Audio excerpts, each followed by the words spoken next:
Hello, Aquarius. Welcome to the Plaid Sheep Oracle. Oh, Aquarius.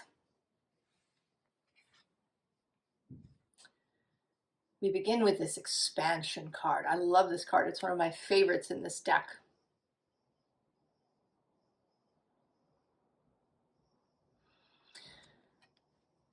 It feels like deep in-breath.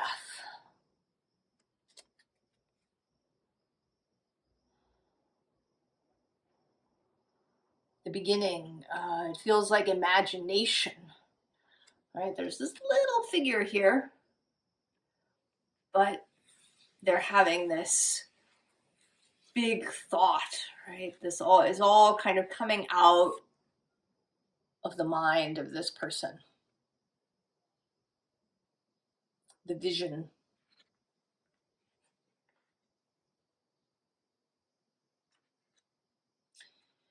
We have this wind card.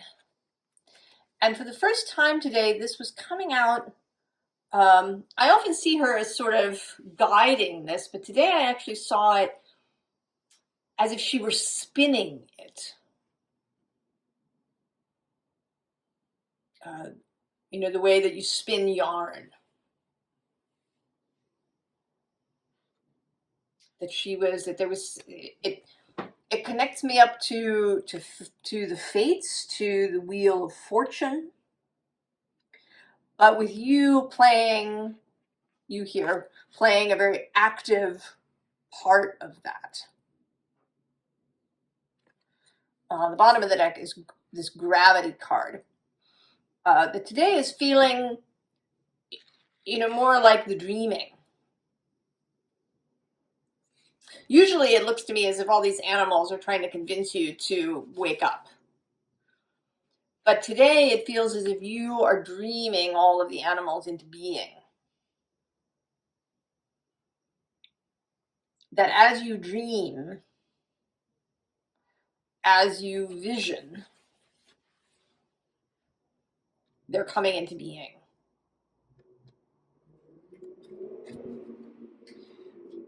And then we also have the moon. So there is something, perhaps about this eclipse. It is a serious eclipse. We want to say that. It's quite close to the nose, making it a total lunar eclipse. It'll be visible all throughout the Americas. Here on the east coast of the US, it peaks at about 3 a.m.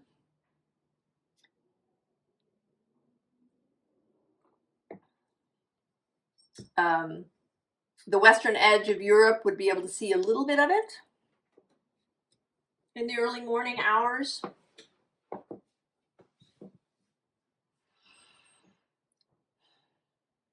And it's, you know, it's quincunx Aquarius, which is kind of, right, it's an odd aspect. It can feel a little irritating maybe, but it can also, I think, feel really curious. And Aquarius and Virgo have a lot of things in common. That Virgo has Mercury as a guiding planet. And Mercury, you know, speed and air and messaging and sometimes technology, conversation. Many of these things one associates with Aquarius as well. And Mercury will be turning retrograde the next day.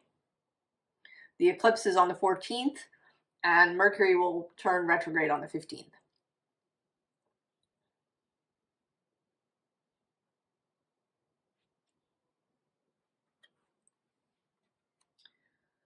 We begin with this Justice card. And in this deck, this always feels less like justice and more like a decision made. I mean, that could, of course, sometimes be that, you know, some decision has been made in a, in a legal context or in some official way. But this feels more like you. I always see her planting this sword with an audible click.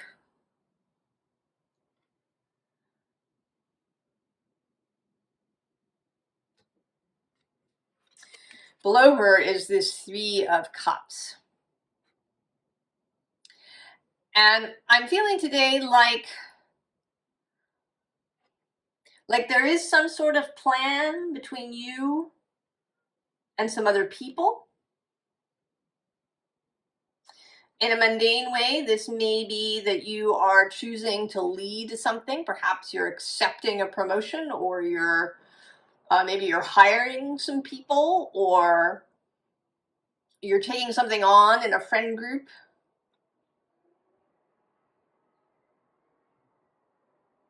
But I see you as one of these people right here. We have this sort of green hair thing here going, so you're this woman on the end. And there's this coming together with others. And actually below that is the Ace of Wands. And I'm going to go one further and say the Hermit. All right, Virgo's card. And it may be that you, for a long time, were seeking these people. Or maybe you were seeking inspiration. And I think with the Six of Cups underneath, maybe you were seeking it in the past.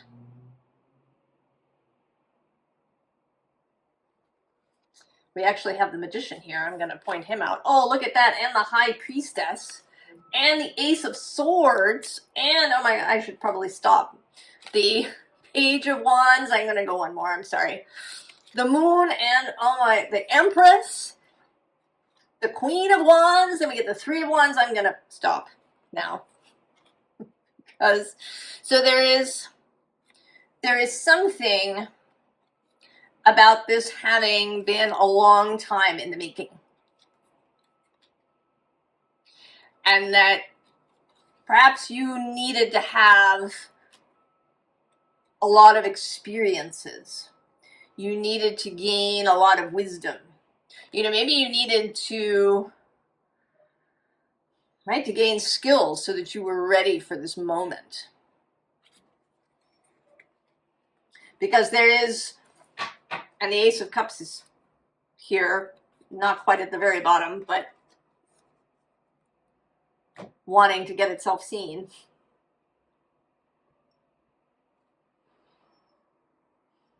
So maybe you've been wanting something.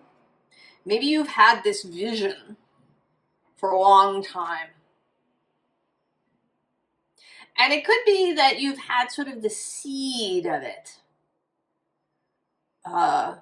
Maybe that's that Six of Cups that I'm actually, the Page of Cups is sitting here facing me on another deck. And it may be that the seed of this was planted when you were a child.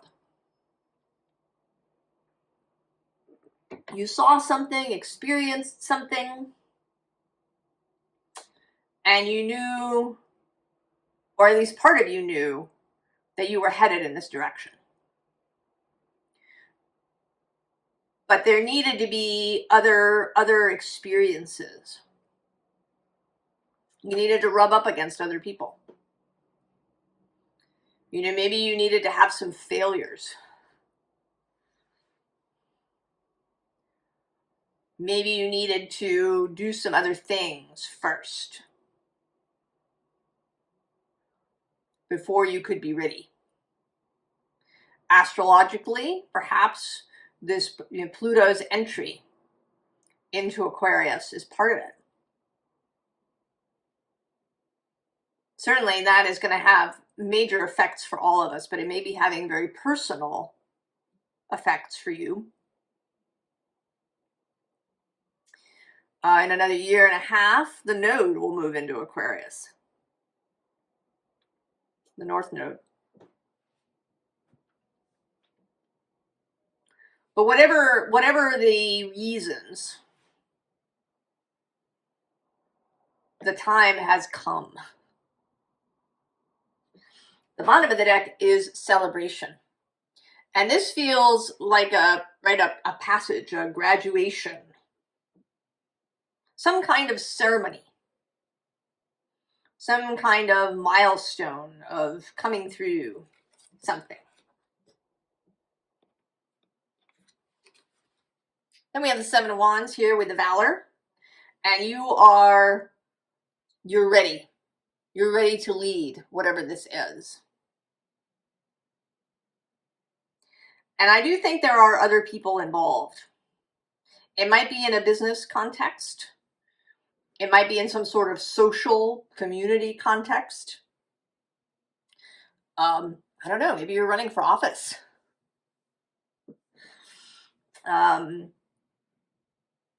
Maybe you're starting a company. Maybe you've been promoted to lead a company.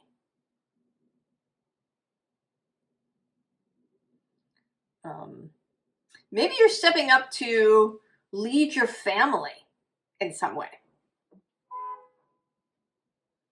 Often families have someone who is sort of the lead.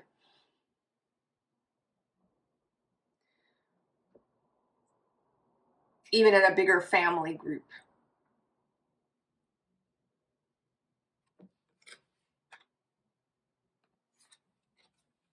Choices, absolutely. The Seven of Cups can sometimes be a confusing thing, but in this deck, it is choices. They're all very neatly lined up. You have options, and it's a nice time. What's coming to mind is the author Peter Mayle, who wrote A Year in Provence. If you've ever read that, it was a bestseller back in the 90s when it came out. He also wrote a book, or actually a series of articles for GQ magazine about,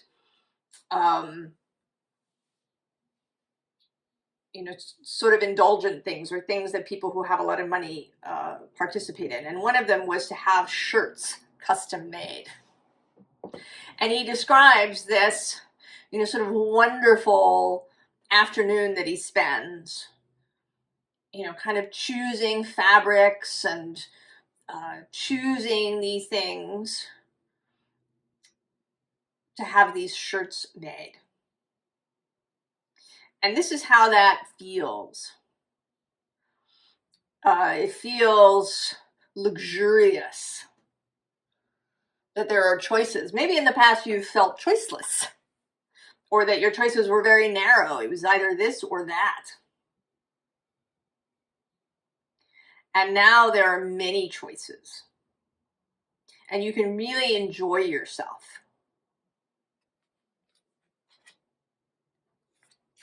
Now this Nine of Swords says fear, but that's not what I'm seeing here. I'm seeing this as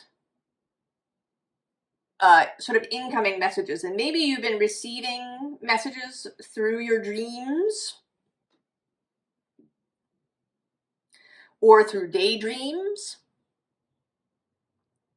or through some other, people saying things to you, reading things, some kind of sword medium. Some kind of airy, somewhat intellectual medium. You've had the choices and you've also had lots of ideas. Because the next card then is this Eight of Wands movement.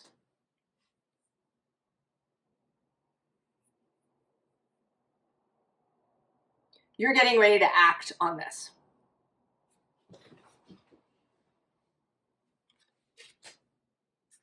It's not so much the Eight of Wands incoming as you choosing.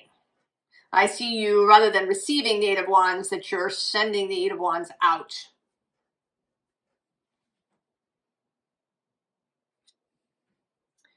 Now we have this overwhelm card, but I don't think this is you. I don't think that you are overwhelmed. But it may be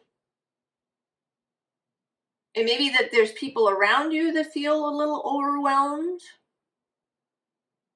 that this is very sudden for them in some way. I don't think that your two sort of co-conspirators that we saw in the Three of Cups are overwhelmed. I think they're right up there with you. But it may be that, you know, if you arrive at the helm of a company and you decide to make changes, that people will feel overwhelmed. Or that, you know, if you make changes in your family, that people will feel overwhelmed. We also have this melancholy card at the bottom. That there may be some people around you that feel overwhelmed, but they are absolutely up to the challenge. And I think they might need a little bit of time, but mostly I think they need a little bit of attention. I think if you really sit somebody down and transfer your vision, because the card underneath is this manifestation card, and we see these two, right? This is from the Sistine Chapel, right? There's this passing of the life force from one hand to the other. And below this, we actually have knowledge and then growth. If you take the time to really explain what it is that you're doing, you want to transfer your vision to the people that may be overwhelmed in your vicinity.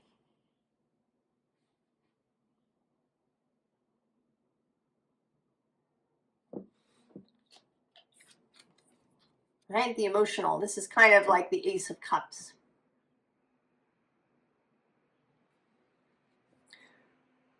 So you're communicating your love, because this is about love.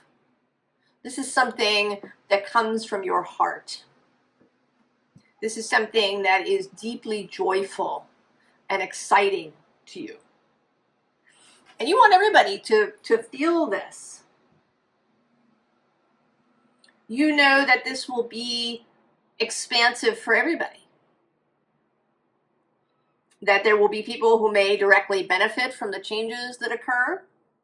There may be other people who will be inspired to do their own thing. That there's going to be a ripple out. Right? There's this rippling out energy.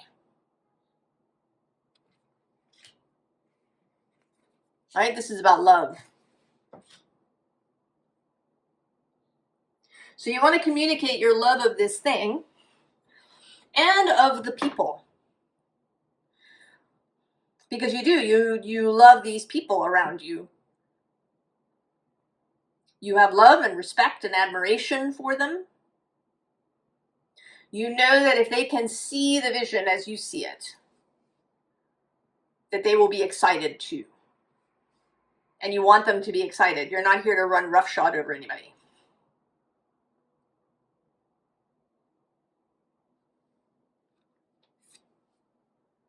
It may also be that the people around you are just overwhelmed in general, that it might not even actually have to do with the changes that you're making or this, whatever your idea is.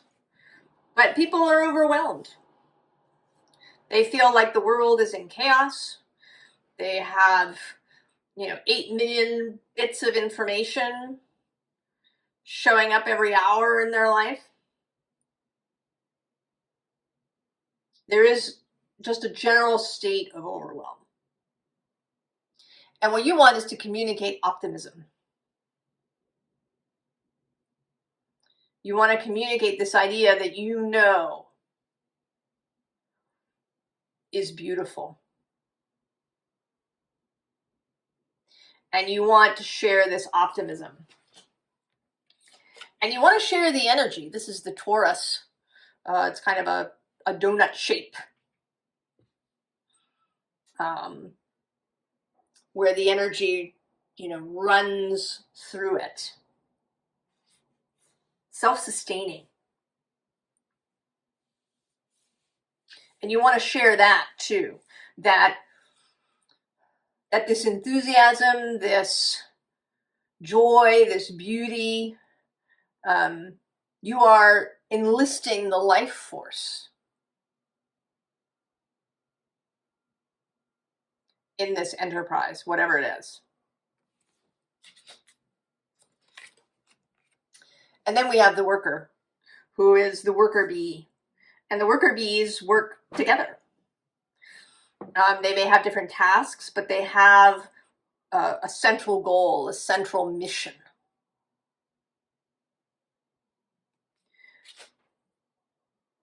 So there's sort of two things for you. One, that you allow this expansion for yourself. That you accept, that you know, that you celebrate, that you have this idea, that you have this vision that you're spinning, that you have these friends, these co-conspirators who are with you. And then the other part of the task is to then share that and enlist other people. Recruit other people into your vision. And I don't think, it's not like it's a hard sell, because it is beautiful.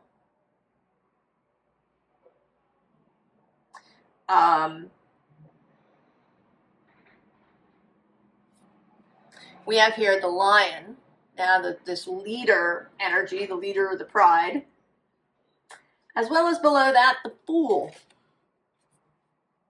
So these are kind of the two energies. There's the leader, the one who's going to help others to feel comfortable, who's going to inspire others. And then there's the fool, who has the idea, who is enthusiastic, who's just going to run with it.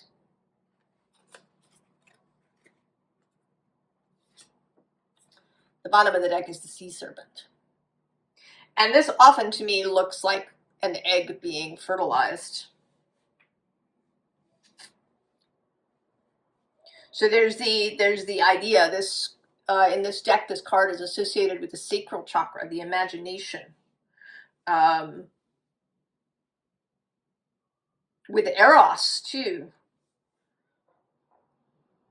Whatever this idea is, it is erotic. It does call upon all of the senses in the body. It's enlivening, vitalizing.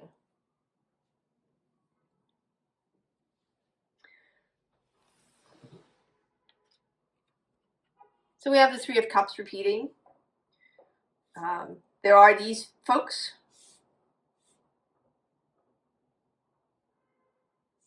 They're absolutely there for you. You're ready to go together. And they can also, they can help you with this other task too. They may have people in their own life who they need to bring into the fold as well. Then we have the Mother of Wands.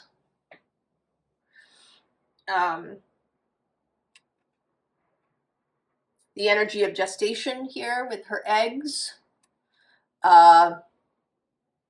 She can sometimes seem protective, but here today she's feeling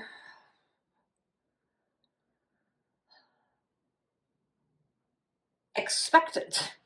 She is an expectant mother.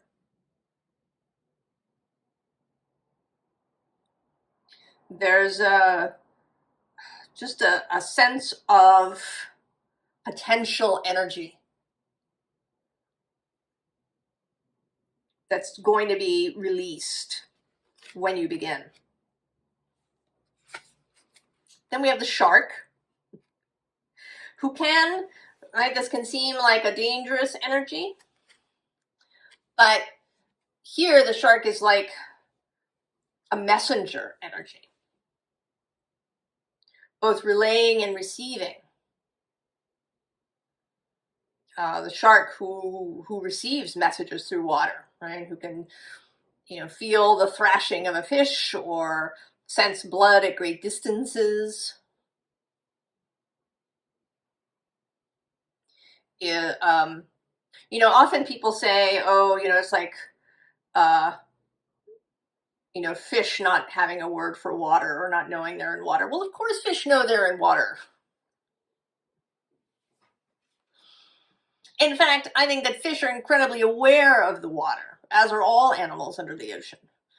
Just because we don't pay attention to what's happening in our immediate environment doesn't mean that fish don't know. I imagine that fish know all about the oxygen level and the toxicity and all kinds of other things happening in the water. So there's real awareness. There's, and I think that when you're feeling enthusiastic about something, when you set out on a new project, a new adventure, and it's really exciting, I think that your senses are really open. Like a hunter.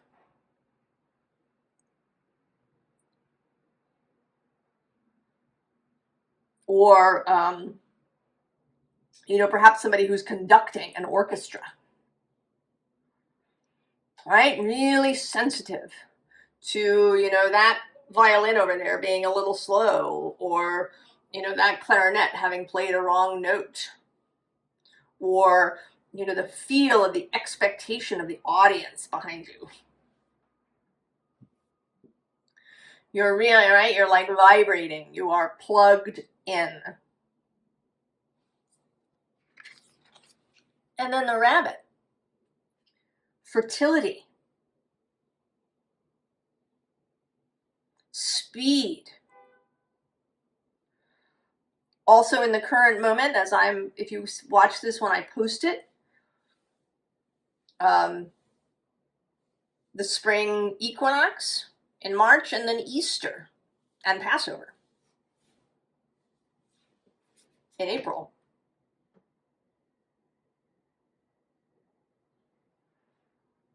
This feeling of spring, of rising energy, of things breaking into flower.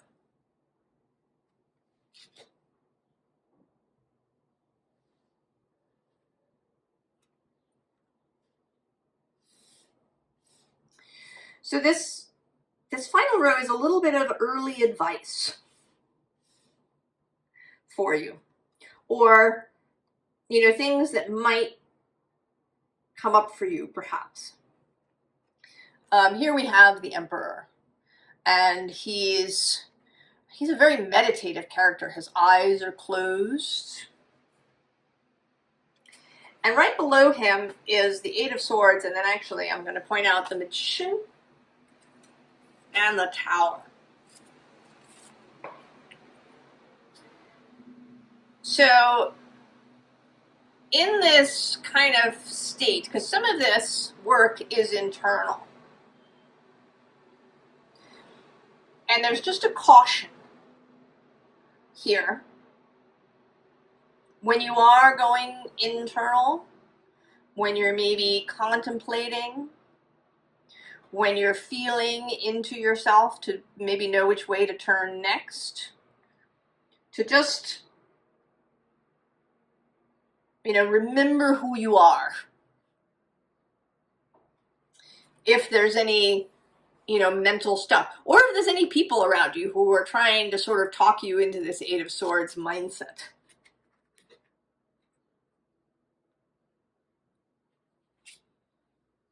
Right? Remember, the Nine of Cups here is on the bottom.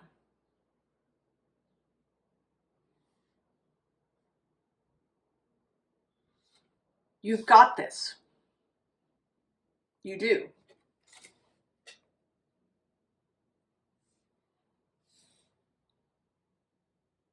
Now, this doesn't mean that you're, policing every little thought.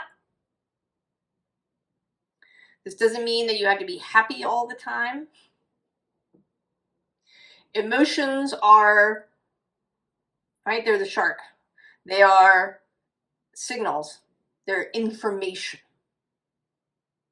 So if you find you're feeling afraid or overwhelmed or angry or frustrated, or if you're, if you're having these emotions we think of as negative, it's not that you want to shut them down. That's the distorted idea of the law of attraction. They are information.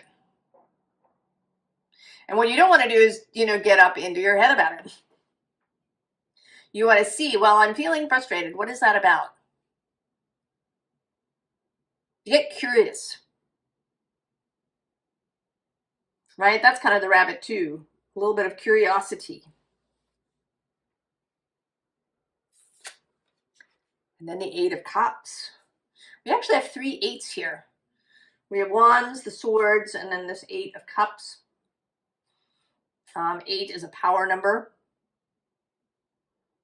It isn't the Taurus shape, but it kind of makes me think of the Taurus.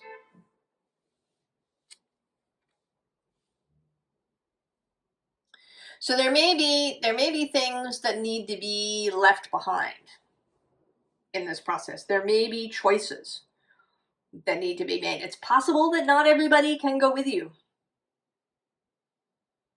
If we do think of this as, maybe you taking over a company, maybe some people won't be able to make the change. As much as you have a responsibility to share this vision and your optimism, it's not your responsibility to, make it right for everyone.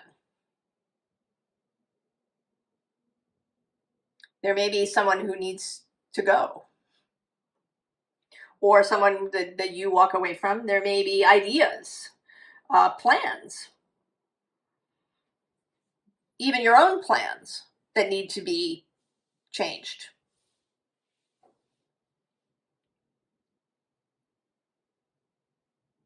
Choices to be made. And then a 10 of Pentacles. This actually feels like less like the usual 10 of Pentacles, which is about, kind of abundance and achievement, and more like this collaborative energy, right? There's this other person and this wolf. It feels like this 3 of Cups again, but in a physical way. There's going to be stuff to do in the real world. And there will be people to do it with you. You may be the emperor, the lion, the leader, but you are not alone.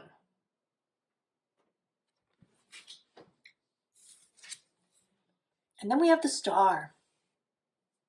And interestingly, the Star and the Hermit together. And usually the Hermit is seen as holding the Star in his lantern.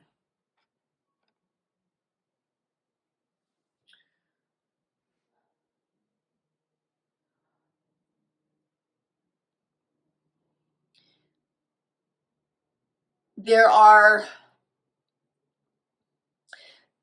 ripples that will come out of this that you cannot see now.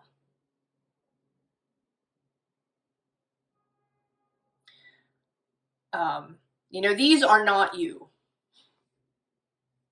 These are other energies moving at the same time. And I think it's just important that you recognize this fact. That you don't know all ends. That you may be directed, called upon to do things that perhaps don't make sense in the moment. There may be people coming and going in your life. Sometimes perhaps it will seem like you don't understand why it happened. in the moment. You are part of something greater, Aquarius. What you do is not just about you and the immediate people around you.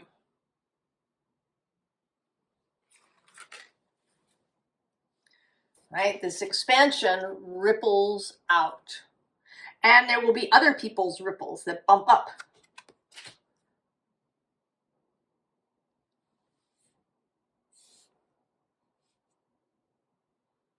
I think it's a call for flexibility, for humility, for openness, for awareness, mindfulness.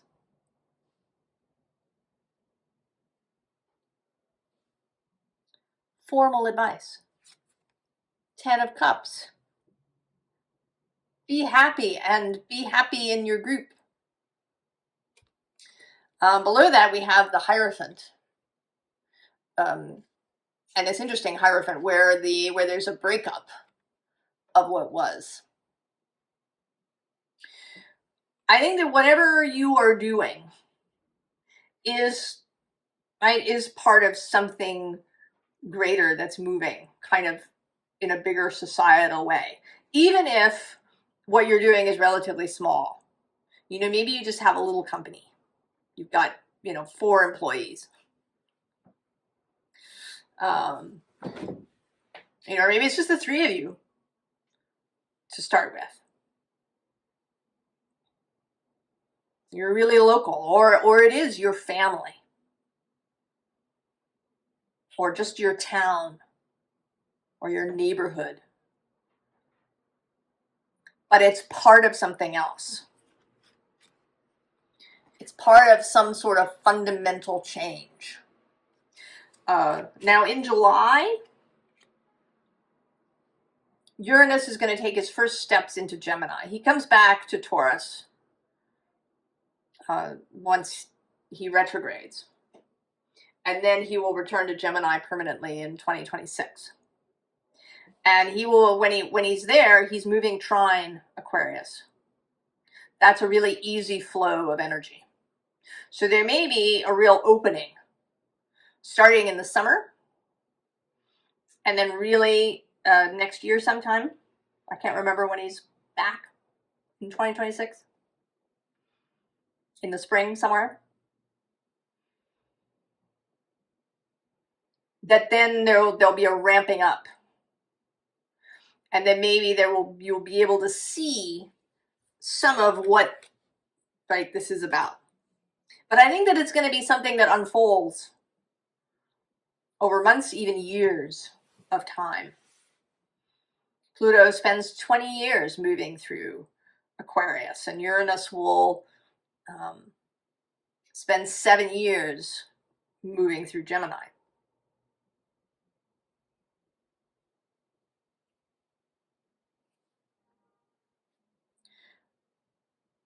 So there are changes coming, and you are part of them. The bottom of the deck is Queen of Swords. So discernment, keeping your wits about you,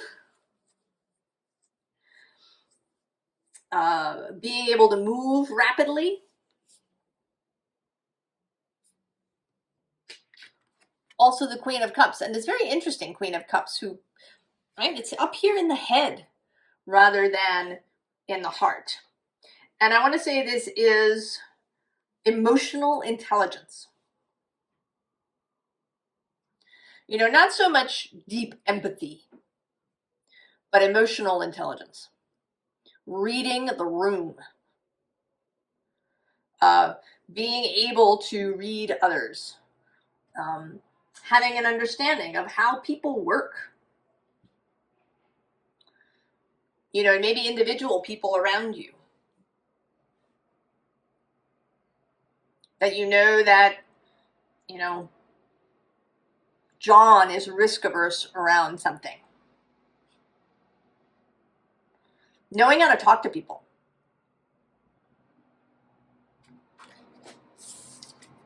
Wheel of Fortune. Allowing those things that are out of your control to be out of your control.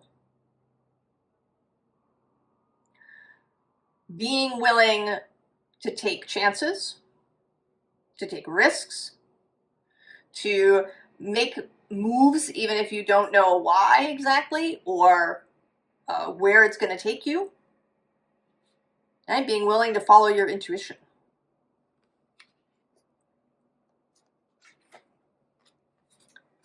And the World. And this actually, more than an ending, this feels like world building.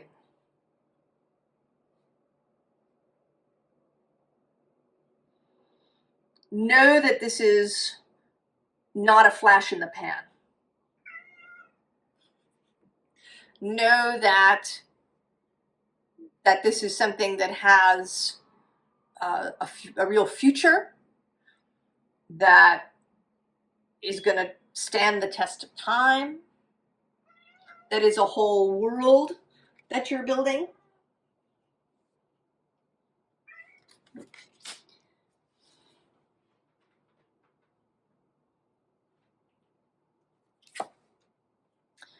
And then with this Ten of Swords, let what is trying to grow, grow.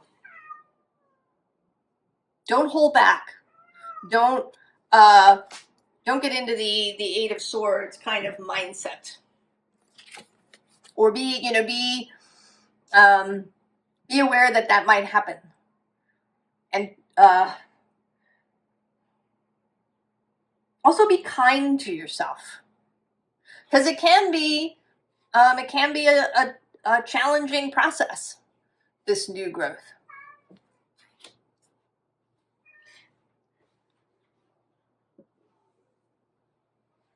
It can be challenging. So be kind to yourself, Aquarius. I think that whatever this new thing that you're ready to create, you and your two other friends, co-workers, people,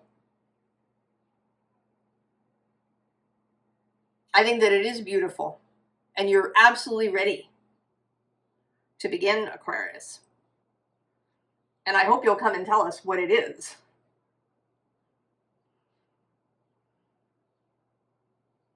And we'll see where it goes for you as we continue along.